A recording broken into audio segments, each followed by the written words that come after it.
Entre banda e banda roubamos rapidamente ao noso presidente don Iván Estévez.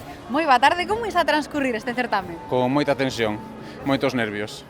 Moitos nervios por parte da organización ou dos músicos? De todos, porque son moitas horas de traballo en xogo que vense para competir, vense para gañar e hai que saber xestionar esas puntuacións que vai dicir o xurado.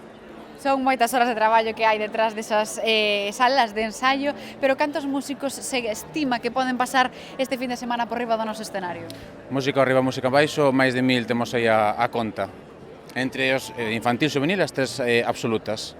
Falamos de máis de 1000 músicos, podemos estimar que poden pasar por aquí máis de 5000 persoas, entre esas persoas que veñen a acompañarnos, a axudarnos, a traernos, a levarnos, a darnos ánimo. Se a xornada de hoxe é como a de onte, que sei, como a de domingo se repiten os datos, igual máis de 5000 a este paso, sí. Que boísimo dato, obviamente. Estamos ante un gran potente axente cultural que son as bandas de música e que é moita cultura que se fai cada fin de semana nesas aulas de ensaio, non? Son moitas horas de traballo, son moitas horas de ensaios, como ben dís, como antiga música ou música en excedencia, mellor dito, sábelo perfectamente todo o traballo que leva estar nun certame, estar nunha agrupación musical, pero despois ten a parte bonita dende as bandas de iniciación, as bandas absolutas, desa formación musical, esa ensinanza en valores que nos gabamos de ter. E temos con nós a unha federación que anima, que sostén e que mantén viva toda esa tradición musical que temos nos nosos povos, non?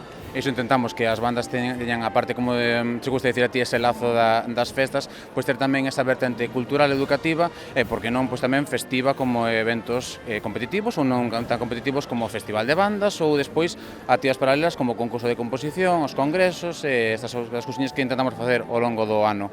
Actividades que non deixan nunca de crecer por parte da nosa federación, unha federación que mima e coida as nosas bandas e que, agora que está a piques de rematar xa o certame, que faltan unhas horas, cal é o balance que facemos desta fin de semana? Por agora, vamos a dicir que moi ben, esperemos que con as actuacións que quedan agora, que todo siga como agora, que non hai ningún incidente, esperando xa para que ese sábado que ven e levarse ao traballo de preparar a 18ª edición. Que se din pronto, 18 anos dende o 2006 que se puxo en pé este certame, podemos dicir que si hoxe remata o certame, mañá comezamos a traballar xa na seguinte edición. Tristemente, sí. Sona bonito dicir para o ano outro, pero claro, o ano se empeza mañá. Como calificaríamos nunha única palabra esta 17ª edición do certame galego de bandas? Perfección. Nunha única palabra, perfección. Así, por ir de sobrados unha vez na federación, que por agora, como está sendo ben, pois imos aproveitar que non houve ningún incidente, pois todo moi ben.